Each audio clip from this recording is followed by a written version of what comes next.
Hello everyone, I welcome you all to I exam B. UPSC, EPFO, APFC के लिए आज के इस वीडियो में हम लोग एक इंपॉर्टेंट टॉपिक के बारे में पढ़ने वाले हैं, जहां से यूपीएससी का चाहे आप कोई सा भी एग्जाम देंगे तो वहां पे आपके एग्जाम में क्वेश्चंस बनते ही बनते हैं। वैसे तो ये इतिहास यानी कि हिस्ट्री का पार्ट है, लेकिन हम लोग इसको एक स्टैटिक तरीके से भी पढ़ सकते हैं। आज के इस वीडियो हम लोग पढ़ेंगे, आप लोग टाइटल में देख चुके होंगे, कांग्रेस के जितने भी सेशंस हुए वो सारे के सारे। आपके एग्जाम में कोई सा भी सेशन, उसके प्रेसिडेंट या फिर उस सेशन में कौन सी इंपॉर्टेंट चीज हुई थी, ये आपके लिए इंपॉर्टेंट है, क्योंकि यहां से आपके एग्जाम में क्वेश्चंस बनते हैं यूपीएससी के किसी भी एग्जाम में। ठीक है, तो इस सारे के सारे कांग्रेस के सेशंस को कंपाइल करके आपके सामने लेके आया हूं।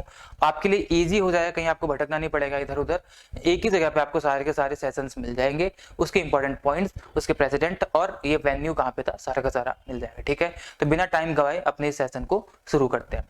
देखिए, जैसे कि आपको बताया, ऑल कांग्रेस सेशंस, कांग्रेस के जितने भी सेशंस हुए थे उन सभी को पढ़ेंगे। उसका ये पार्ट 1 रहेगा, 2 पार्ट्स में पढ़ना पड़ेगा इसको, क्योंकि इसके सेशंस इसके फाउंडिंग ईयर 1885 से लेकर के आजादी के बाद तक चलते रहे थे, तो इनको एक ही वीडियो में पढ़ना पॉसिबल नहीं है, तो 2 पार्ट्स में करेंगे। ठीक है, सबसे पहले हम लोग जानते हैं कांग्रेस के बारे में। जो कांग्रेस है, इंडियन नेशनल कांग्रेस, इसकी स्थापना कब हुई थी?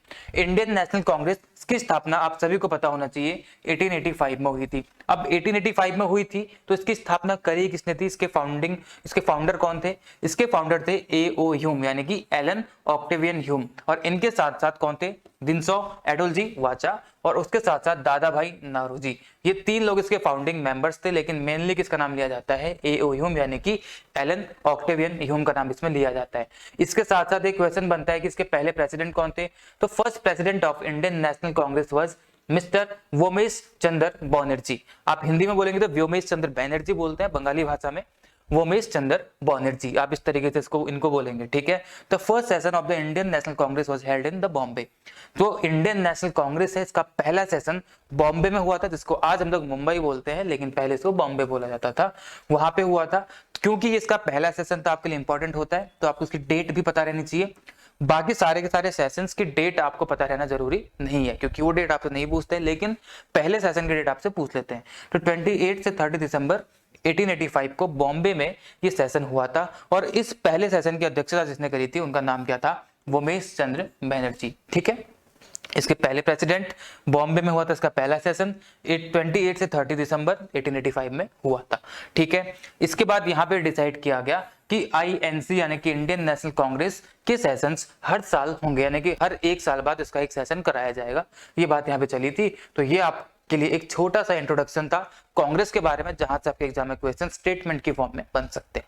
अब हम सीधे जंप करते हैं अपने मेन टॉपिक की तरफ, जहां पे हम लोग इसके सारे के सारे सेशंस को पढ़ेंगे, किसे कौन कौन से सेशंस हुए थे और इसका ईयर क्या था, वेन्यू क्या था, इसके प्रेसिडेंट कौन थे, और इससे कुछ की पॉइंट्स, एक एक की पॉइंट आपके लिए लेके आया हूं, जो कि इसमें आपके लिए इंपॉर्टेंट हो जाता है कि उस सेशन में खासकर हुआ क्या था। ठीक है, चलिए स्टार्ट करते हैं अपने इस वीडियो को। सबसे पहला सेशन, जो फर्स्ट सेशन था 1885 में हुआ था, हम बात कर चुके हैं बॉम्बे। इसका वेन्यू क्या था? बॉम्बे, और इसके प्रेसिडेंट थे व्योमेश चंद्र बनर्जी यानी कि व्योमेश चंद्र बैनर्जी। इसके की पॉइंट्स क्या थे? इसका की पॉइंट है कि discuss social and political problems of the country. हमारे देश में जो भी सामाजिक और राजनीतिक प्रॉब्लम्स चल रही थी, समस्याएं चल रही थी, उन सब का डिस्कशन यहाँ पे किया जाना था और किया गया था। यही इसका मेन की पॉइंट था। पहला सेशन है, इसलिए ज्यादा इंपॉर्टेंट हो जाता है। ठीक है, 1885 में बॉम्बे में हुआ था। इसके बाद 1886 यानी कि ठीक 1 साल बाद कैलकाटा में इसका सेशन किया गया। ठीक है, 3 प्रेसिडेंसी काफी इंपॉर्टेंट थी, कौन कौन सी? बॉम्बे, कैलकाटा और मद्रास। तो पहला बॉम्बे में, दूसरा कैलकाटा में, तीसरा मद्रास में हुआ था। ये 3 आपको याद रखने हैं। सेकेंड सेशन 1886 में कैलकाटा में हुआ था, जिसको आज कोलकाता बोलते हैं। दादा भाई नौरोजी इसके प्रेसिडेंट बने थे, और यहाँ पे decided to hold annual session and rotate venues. इसमें डिसाइड किया गया कि हम लोग एनुअल सेशन रखेंगे, यानी कि वार्षिक सेशन रखेंगे, साल में एक बार एक सेशन इसका रखा जाएगा, और इसके वेन्यूज को यहाँ पे रोटेट भी किया जाएगा, हर साल इसका अलग अलग वेन्यू होगा। ऐसी बात यहाँ पे की गई थी सेकंड सेशन में। ठीक है, देन आता है थर्ड सेशन। थर्ड सेशन अगले साल 1887 में हुआ था, मद्रास में। ठीक है, चेन्नई वर्तमान में बोलते हैं, मद्रास। तो मद्रास में जब इसका सेशन हुआ था तो बदरुद्दीन तैयब जी इसके प्रेसिडेंट बने थे, और यहाँ पे बात की गई थी resolution to seek representation in legislative council. जितनी भी लेजिस्लेटिव काउंसिल हुआ करती थी, विधान परिषद हुआ करती थी, उसमें क्या करना था? हमें रिप्रेजेंटेशन चाहिए था, resolution to seek representation. India को या इंडियन प्रेसिडेंसीज को रिप्रेजेंटेशन चाहिए था, तो उस चीज की बात के लिए रिजोल्यूशन यहाँ पे पास किया गया था। अब एक चीज और ध्यान रखेंगे, यहाँ पे बदरुद्दीन तैयब जी इसके प्रेसिडेंट थे। और साथ ही साथ आपसे पूछ सकते हैं कि पहले मुस्लिम प्रेसिडेंट कौन थे आईएनसी के सेशन के, ठीक है, आईएनसी के सेशन में पहले कौन बने थे प्रेसिडेंट जो मुस्लिम थे, वो थे बदरुद्दीन तैयब जी, ठीक है, बदरुद्दीन तैयब जी आपके नाम याद रखना है, थर्ड सेशन में बने थे। आगे बढ़ते हैं, अगला होगा आपके लिए फोर्थ, जो कि होगा 1888 में इलाहाबाद, जो कि वर्तमान में प्रयागराज कहलाता है, यहाँ पे इसका सेशन हुआ था वेन्यू। और जॉर्ज यूल इसके प्रेसिडेंट बने थे। अब यहाँ पे अगेन एक क्वेश्चन खड़ा हो जाएगा आपके लिए, ये कौन थे, पहले इंग्लिश प्रेसिडेंट थे, ठीक है, पहले इंग्लिश प्रेसिडेंट कौन बने थे, जॉर्ज यूल बने थे, जॉर्ज यूल नाम याद रखना है। इसका की पॉइंट क्या है, formation of an all India committee to coordinate Congress activities, Congress की जितने भी क्रियाकलाप हुआ करते थे उन सभी के बीच में आपसी सामंजस्य बनाने के लिए, कोऑर्डिनेशन बनाने के लिए यहाँ पे एक ऑल इंडिया कमेटी के फॉर्मेशन की बात की गई थी, ठीक है। तो इसकी बात कहाँ पे की गई थी, 1888 के फोर्थ सेशन में, जो कि इलाहाबाद में हुआ था। जॉर्ज यूल इसके प्रेसिडेंट थे। देन फिफ्थ 1889 में ये हुआ था आपका अगेन कहाँ पे, बॉम्बे में। देखिए इलाहाबाद तक आए, देन अगेन ये रोटेट होना शुरू हो गया, अब कहाँ पे आ गया, अगेन बॉम्बे में, फिर कलकत्ता में आया, ठीक है।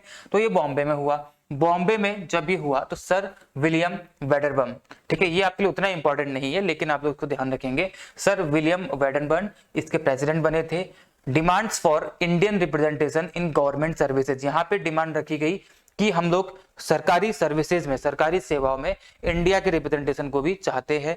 गवर्नमेंट और expansion of rights and freedoms, और हमारे अधिकारों में और हमारी स्वतंत्रता को एक्सपेंड किया जाए, बढ़ाया जाए, ऐसी मांग या ऐसी चीजों की डिमांड यहाँ पे इस सेशन में की गई थी, ठीक है, बॉम्बे में।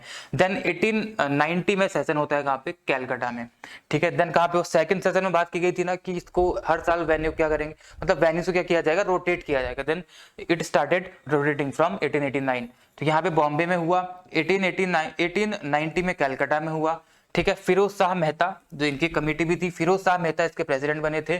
Formation of Indian National Congress and adoption of the Swaraj, यानी कि सेल्फ रूल, अपना राज अपने रूल के गोल की बात की गई थी कहाँ पे, इस कैलकाटा के सेशन में फिरोज शाह मेहता इसके अध्यक्ष हुआ करते थे। जो ये सेशन चल रहे हैं 1885 से लेकर के 1900 तक, 1900 तक के जितने भी सेशंस होते हैं हमारे, ये कहलाते हैं कांग्रेस के फाउंडिंग सेशंस, यानी कि जब कांग्रेस की स्थापना हुई थी उस दौरान, उस टाइम पे सेशंस हुए थे, उनको बोलते हैं founding sessions of Congress.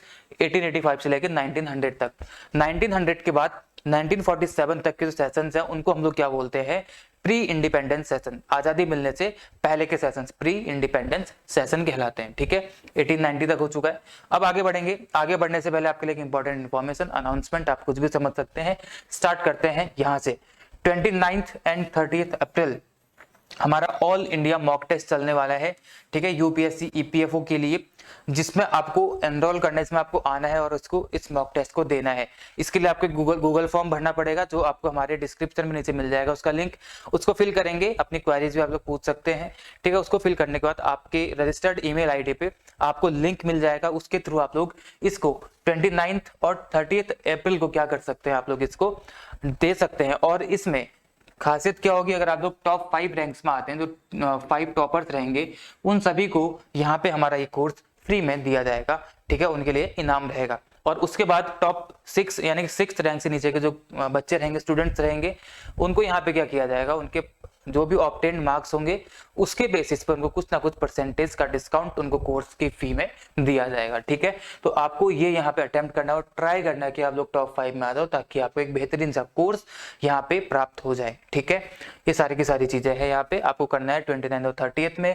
Description में आपको गूगल फॉर्म मिलेगा, वहां पे जाकर के उसको भर लीजिए। इसी के साथ साथ जो हमारा कोर्स है, इस कोर्स की खासियत क्या क्या है, मॉक टेस्ट आपको यहाँ पे मिलते हैं, पीवाईक्यूज आपको मिलेंगे, सेक्शन टेस्ट रहेंगे आपके, video lesson, study notes, special feature जैसे लाइव डाउट क्लैरिफाइंग क्लासेस आपकी स्पेशल चलती हैं। तो ये आपके यहाँ पे फीचर्स हैं कोर्स के, यूपीएससी ईपीएफओ चाहे एपीएफसी हो या ईओए हो, ठीक है। इसके लिए आपका कोर्स है, आपको अवेल करना है। वर्तमान में 45% ऑफ चल रहा है, आप लोग इसको अवेल कर सकते हैं। कोड डालना है BEE45, ठीक है। 1 मई से ही आपका स्टार्ट हो जाएगा। अभी जाइए वेबसाइट में, एनरोल कीजिए और बेहतरीन सा कोर्स अवेल कीजिए। उससे पहले आप लोग को जाना है इसमें ऑल इंडिया मॉक टेस्ट को देना है, टॉप 5 में रैंक पानी है, ताकि आपको ये कोर्स फ्री ऑफ कॉस्ट मिल जाए, ठीक है। इतनी जानकारी आपको देनी थी। अब आगे बढ़ते हैं। अगला सेशन होता है 1891 में नागपुर में, महाराष्ट्र में। इसके बने थे कौन? पी आनंद चरलू, ठीक है, P Anand Charlu, 7th session. Demand for provincial autonomy and self governance, self governance और प्रोविंशियल ऑटोनॉमी की बात यहाँ पे की गई, इसकी डिमांड यहाँ पे रखी गई थी। उसके बाद 1892 8th सेशन होता है इलाहाबाद में, प्रयागराज में। अगेन वोमेश चंद्र बनर्जी इसके बनते हैं प्रेसिडेंट। यहाँ पे एक रेजोल्यूशन पास किया गया जिसमें ब्रिटिश गुड्स, जितना भी विदेशी सामान था, अंग्रेजों का सामान था, वस्तु में थी, इसके बॉयकॉट की बात यहाँ पे की गई कि हम लोग इसके सारे के सारे सामानों का बहिष्कार करेंगे। ये रेजोल्यूशन यहाँ पे पास किया गया था। उसके बाद 9th सेशन चलता है 1893 में, लाहौर में चला था, पाकिस्तान लाहौर, जो कि उस टाइम पे हिंदुस्तान में था, अब पाकिस्तान में जा चुका है, ठीक है। दादा भाई नौरोजी इसके प्रेसिडेंट हुआ करते थे। और यहाँ पे क्या किया गया था? Passage of the demand for India resolution, मतलब इंडिया को आजाद करने की बात यहाँ पे की गई थी, आजाद करने की बात की गई थी, उसकी डिमांड यहाँ पे रखी गई थी, ठीक है। और greater Indian role in government, सरकार में भारत का और ज्यादा रोल होना चाहिए, ऐसी बात यहाँ पे की गई थी। उसके बाद आगे बढ़ते हैं 10th सेशन 1894 में, जो कि मद्रास में हुआ था। एल्फ्रेड वेब, एल्फ्रेड वेब इसके प्रेसिडेंट बने थे यहाँ पे। Establishment of the Congress volunteer corps, इसमें कांग्रेस वॉलंटियर कॉर्प्स की एस्टैब्लिशमेंट की बात यहाँ पे की गई थी। काफी ज्यादा इंपॉर्टेंट आपके लिए नहीं है, लेकिन फिर भी आप एक बार नजर इसमें मार सकते हैं कि कभी आपसे क्वेश्चन बन जाए कि कांग्रेस वॉलंटियर कॉर्प्स की स्थापना किस सेशन में की गई थी, या जिस सेशन में की गई थी उसके प्रेसिडेंट कौन थे? Alfred web. मद्रास का सेशन था 1894 का था, ठीक है। 11th सेशन 1895 में था, पूना यानी कि पुणे में हुआ था। सुरेंद्र नाथ बैनर्जी इसके प्रेसिडेंट बने थे। यहाँ पे क्या किया गया था? Demand for greater representation of Indians in civil services, civil services में भारतीय लोगों के ज्यादा रिप्रेजेंटेशन की बात यहाँ पे की गई थी, ठीक है। 1895 के कांग्रेस सेशन में की गई थी। पब्लिक वर्क्स में और रेलवे एडमिनिस्ट्रेशन में, रेलवे के प्रशासन में भी इंडिया के लोगों को ज्यादा रिप्रेजेंटेशन दिया जाए, ऐसी बात यहाँ पे की गई थी। उसके बाद 12th सेशन चलता है 1896 में, कलकत्ता में, कलकत्ता में। इसके थे रहमतुल्लाह एम सयानी, रहमतुल्लाह एम सयानी इसके प्रेसिडेंट बने थे। Calls for greater Indian representation in government and for the protection of civil liberties, government services और सिविल लिबर्टीज में ज्यादा इंडियन के रिप्रेजेंटेशन के लिए यहाँ पे बात की गई थी। आप लोग ध्यान दे रहे होंगे अधिकतर सेशंस में स्टार्टिंग के इंडियंस को ज्यादा रिप्रेजेंटेशन मांगने की बात यहाँ पे हर सेशन में की जा रही है, क्योंकि वहां पे इंडियंस को रिप्रेजेंटेशन ज्यादा नहीं दिया जाता था, इसीलिए, ठीक है। तो ये था आपका 1896 का। 1897 13th सेशन हुआ था, अमरावती में हुआ था, महाराष्ट्र अगेन, उस समय पे अमरावती में हुआ था। तो ये कहाँ पे इसके प्रेसिडेंट कौन बने थे? सी शंकरन नायर, श्री सी शंकरन नायर बने थे। Adoption of resolutions supporting Indian language, मतलब भारतीय भाषाओं को सपोर्ट करने के लिए एक रेजोल्यूशन यहाँ पे पास किया गया था। तो स्वदेशी मूवमेंट के लिए भी यहाँ पे चला था, और वर्कर्स राइट, और जितने भी वर्कर्स होते हैं उनके अधिकारों को लेकर के बात की गई, उसके लिए रेजोल्यूशन पास किया गया था इस सेशन में, जिसके प्रेसिडेंट कौन थे? सी शंकरन नायर। उसके बाद 14th सेशन चलता है 1898 में, मद्रास अगेन, ठीक है। आनंद मोहन बोस, ये अब इतना इंपॉर्टेंट नहीं है, लेकिन फिर भी आप याद रख सकते हैं ऐसी। Anand Mohan Bose calls for Indian participation in municipal governance, municipal governance में भारतीयों का पार्टिसिपेशन, सहभागिता उसमें होनी चाहिए, ऐसी बात यहाँ पे की गई थी 14th सेशन में। 1899 यानी कि 15th सेशन चलता है लखनऊ में, लखनऊ में चलता है 1899 वाला। रमेश चंद्र दत्त, ठीक है, रमेश चंद्र दत्त, जो कि बंगाल के थे इसलिए इनका नाम है रमेश चंद्र दत्त, हिंदी में बोलेंगे तो Ramesh Chandra Dutt. Adoption of the Lucknow pact, Lucknow pact की एडॉप्शन की बात की गई, which aimed to unite Hindus and Muslims in the Indian struggle for self rule. जो भारतीय लोग एक स्ट्रगल, संघर्ष कर रहे थे स्वराज के लिए, उसमें हिंदू हो चाहे मुस्लिम हो, उनको मिल करके रहना है, अलग अलग नहीं रहना है, इस चीज की बात की गई थी इसमें। और यही रेजोल्यूशन यहाँ पे पास किया गया था, लखनऊ पैक्ट। इसका मेन एम क्या था? हिंदू मुस्लिम एकता, ठीक है, यहाँ पे। उसके बाद 1901 अब आ जाता है आपका प्री इंडिपेंडेंस एरा। अब यहाँ पे कुछ रेजोल्यूशंस थे, ये थे अभी तक के आपके कौन से, जो कि आपके फाउंडिंग ईयर्स थे कांग्रेस के उस समय के सारे सेशंस। इसके बाद आते हैं आपके कौन से? Pre independence era. 1947 से पहले का जो टाइम था प्री इंडिपेंडेंस कहलाता है आपका, ठीक है। अब यहाँ से जो सेशंस है आपके, इसको हम लोग अगले वीडियो में पढ़ेंगे, ठीक है, वो वीडियो जल्दी आपके लिए लेके आऊंगा। यहाँ पे हम लोग पढ़ेंगे प्री इंडिपेंडेंस के सारे सेशंस को। आज के इस वीडियो को हम लोग यहीं पे खत्म करते हैं, क्योंकि आपके लिए ओवरलोड हो जाएगा, ठीक है, इसलिए इसको यहाँ पे खत्म करते हैं। आज के सेशन में जितने भी देखे आपको रिवाइज करने, इसके लिए आपके लिए इंपॉर्टेंट क्या है? प्रेसिडेंट, और उस सेशन में क्या की पॉइंट्स थे ये आपके लिए इंपॉर्टेंट होते हैं, ठीक है। वहीं से आपके स्टेटमेंट्स बनते हैं, या प्रेसिडेंट आपसे पूछते हैं, या फिर वेन्यू आपसे पूछते हैं, इसका इंपॉर्टेंट कंपाइलेशन है। इसका पीडीएफ आपको इस वीडियो के डिस्क्रिप्शन में मिल जाएगा। इसके बाद जो अगला वीडियो आएगा उसके डिस्क्रिप्शन में भी आपको ये मिल जाएगा, ठीक है। उम्मीद करता हूँ आपको ये सेशन पसंद आया होगा। ऐसे ही सेशंस आपके लिए बार बार मैं आगे लेके आता रहूंगा, तो कि आपके एग्जाम के लिए इंपॉर्टेंट टॉपिक्स होते हैं जिसको कि अधिकतर लोग पढ़ नहीं पाते हैं क्योंकि उनको कंपाइलेशन कहीं पे मिलता नहीं है, ठीक है। चलिए इसी के साथ आज के इस वीडियो को खत्म करते हैं। Goodbye, take care and be 50% faster. Thank you all.